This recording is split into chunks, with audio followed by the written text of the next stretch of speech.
Hello, YouTube. It's me, John Avenger, once again, and welcome back to the movies from 2021 that I've seen so far.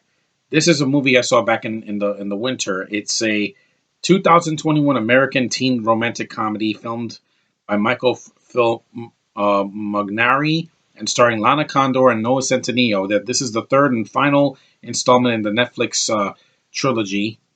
To all the boys, always and forever.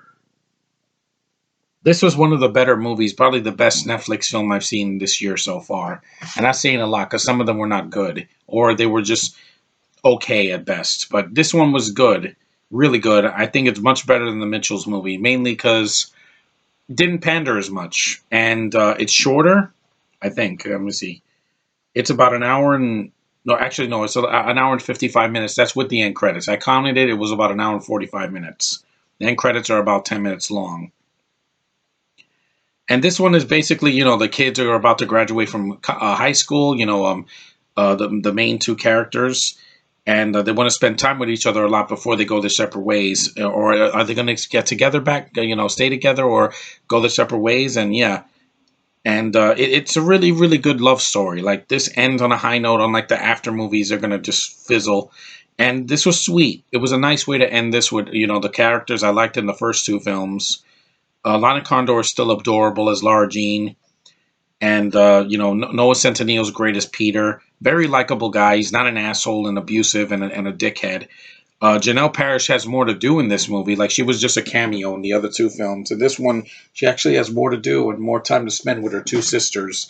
So there's the family aspect, and she's good in it. She's always good in everything she's in, mainly.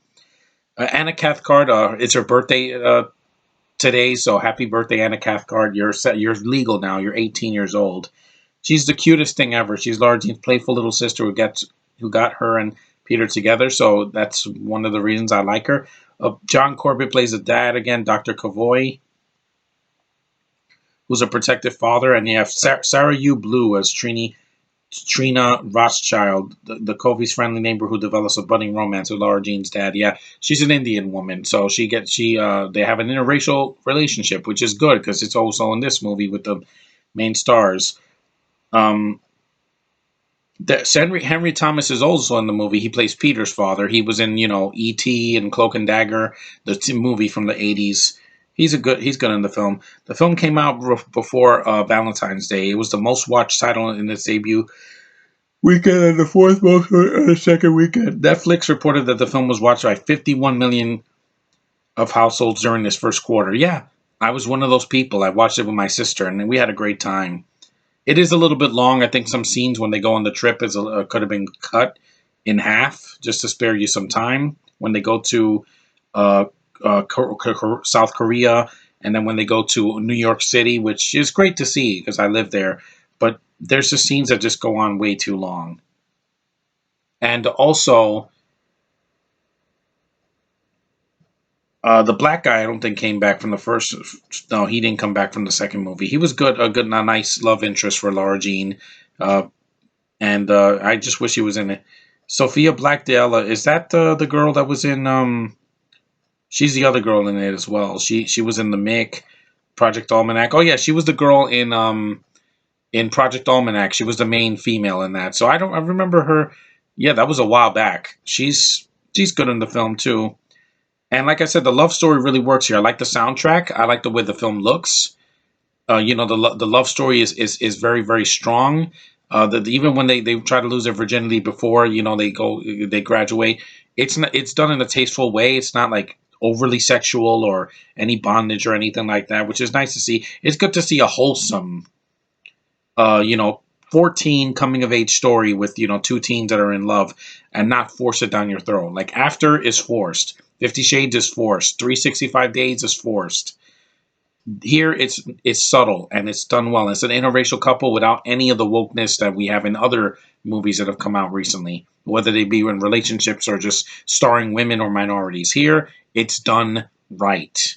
That's why it's one of the best films of this year for me. It says you never know where love will lead you. Yeah, she Laura Jean goes to New York and she falls in love with it and she wants to attend a school there, and her and her boyfriend, are like, but we're gonna be separated. I'm like, kind of like in High School Musical 3, that they go to separate ways, but they still maintain a close relationship. And that's what's the most important thing in these movies: the relationship between Laura Jean and the people that she cares about.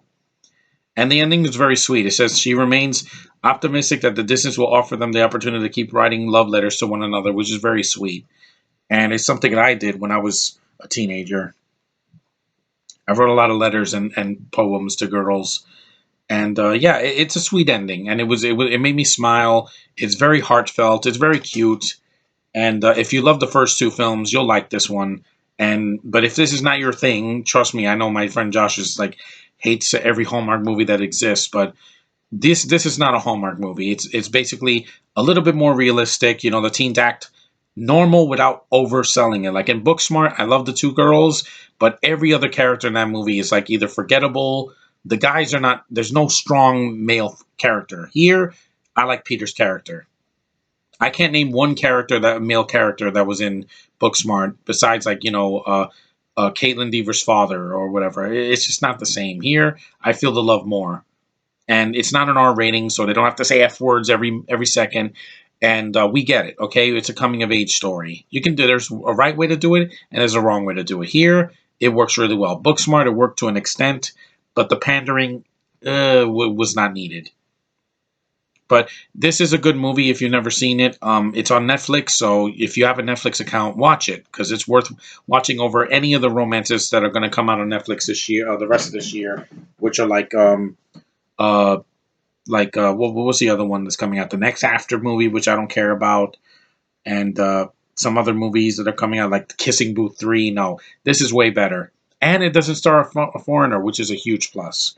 But after what I saw on Netflix last year and this year, you don't need that. You don't need that. They make movies way longer than they need to be, and sometimes it works. Like maybe Gunpowder Milkshake will be good, but that's not a romance. That's an action movie. But here it's clean. Well, it's mostly clean. There's a couple of curse words here and there, but nothing. No f bombs. Definitely not that. There's no derogatory words. There's none of that. It's mostly wholesome.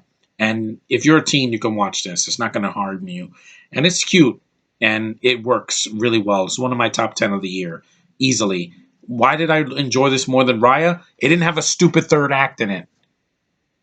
And it didn't have a lesbian villain getting the glory at the end, which I thought was really stupid. Here, it's done better. And it didn't cost $100 million. This movie cost less than that.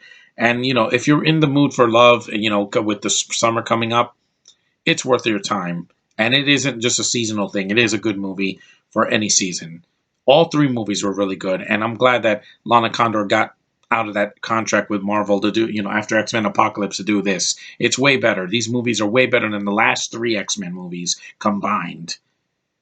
Yeah, easily. No big effects, just a good story, likable characters, a way shorter running time than Apocalypse, and she has more to do and has a personality to boot.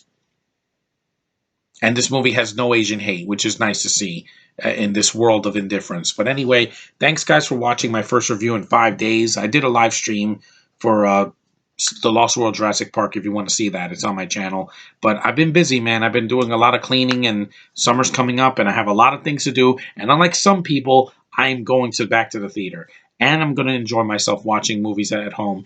And I'm also going to go to the beach, and I'm going to do things. I want to do things. Last summer was taken away from me and many other people. Didn't get to go to the theater as much, and there was nothing good in the theater anyway. I mean, you had what, New Mutants? Yeah, I'd rather watch these two All the Boys movies again on Netflix. It's actually good, and they're heartfelt. And these people act human, not mutant, alien, freaking, isolated people. But anyway, that's enough for me. Thanks for watching, guys. See you in the next review.